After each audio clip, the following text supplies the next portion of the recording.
Hello students, in our last video we have discussed the topic ultrafiltration, or we can say the tubular filtration.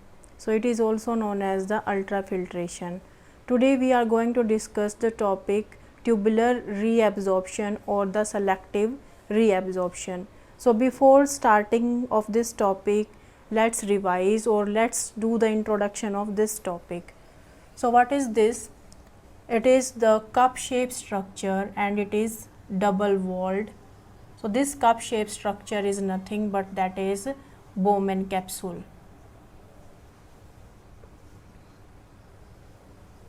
And in this Bowman capsule, firstly the afferent arteriole that is entering, and here it make a bunch of capillaries, and now then it is existing from this, and it is known as efferent arteriole, and it is afferent arteriole. So here the bunch of capillaries, and this bunch of capillaries is glomerulus. From these glomerulus there is the filtration of the blood takes place, because there are the three layers. First the endothelium of these glomerulus, second the basement membrane, and third the epithelium of Bowman capsule that having the podocyte cells. And these podocyte cells are arranged like this, means interdigitation is there, and here the filtration of the blood takes place. And what is the meaning of filtration? Filtration means कि जो बड़े substance हैं, जो बड़े molecules हैं, वो filter के ऊपर रह जाएंगे, फनल के ऊपर रह जाएंगे, और जो छोटे सब्सटेंसेस हैं वो फिल्टर होके चले जाएंगे. तो in the part of the nephron, here the filtration takes place, and after filtration all the nutrients and the all unwanted substance, some nutrients also and the some unwanted substance that should be removed from our body, that come in the tubular part of the nephron. So this tubular part of nephron, that is the PCT, proximal convoluted tubule. This is the loop of Henle,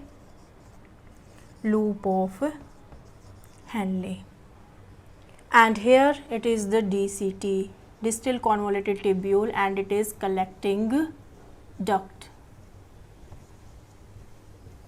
So now the second step, that is the tubular reabsorption. Firstly ultrafiltration takes place. So in ultrafiltration most of the large molecules that retained in the blood, but the some unwanted substances along with some wanted substances that come in the PCT. So here these you can say the wanted substances are also there, और ये हमारी body से निकल सकते थे, because now they are in the tubular part and finally it is collected in the collecting duct, और हमारी kidney से ये बाहर निकल जाते. But these are useful for us, so there should be the reabsorption of these, and the reabsorption of these takes place by the process, and that process is known as tubular reabsorption, or we can say selective reabsorption, because it is done by the selection selectively, so it is known as selective reabsorption. If we compare the filtrate of per day, that is 180 liter per day, that is filtered by our kidney, but if we compare it with the urine released, that is 1.5 liter per day. So what is the meaning of this? The meaning of this is 99% of the filtrate that is reabsorbed, means most of the useful substance that was there in this PCT, and that is very essential for our body, so that should not be removed from our body, that is reabsorbed.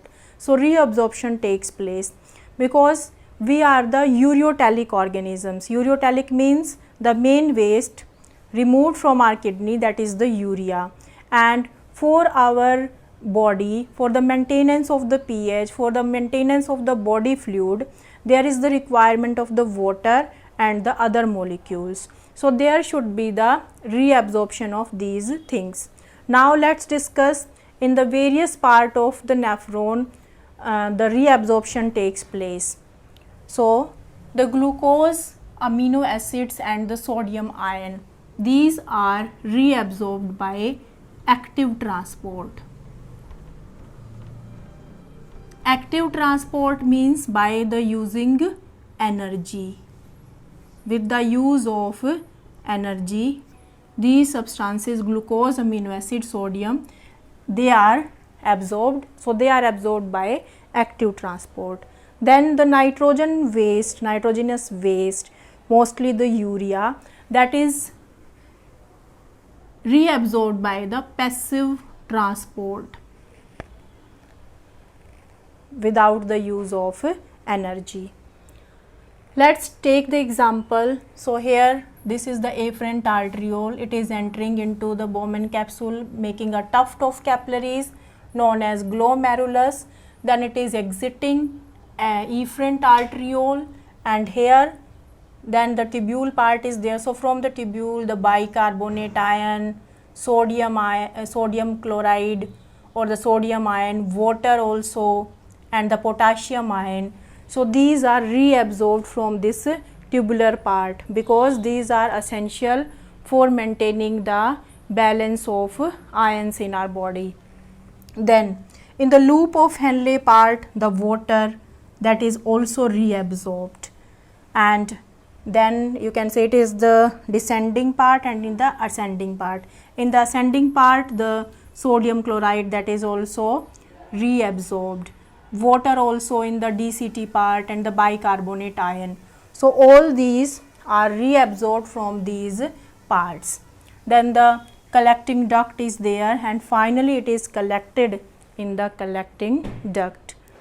So that is the reabsorption of the different molecules, different biomolecules that are present. If they are essential for our body, then they are reabsorbed from the tubular part of our nephron, and this is known as tubular reabsorption. Means this reabsorption takes place in the tubular part of nephron.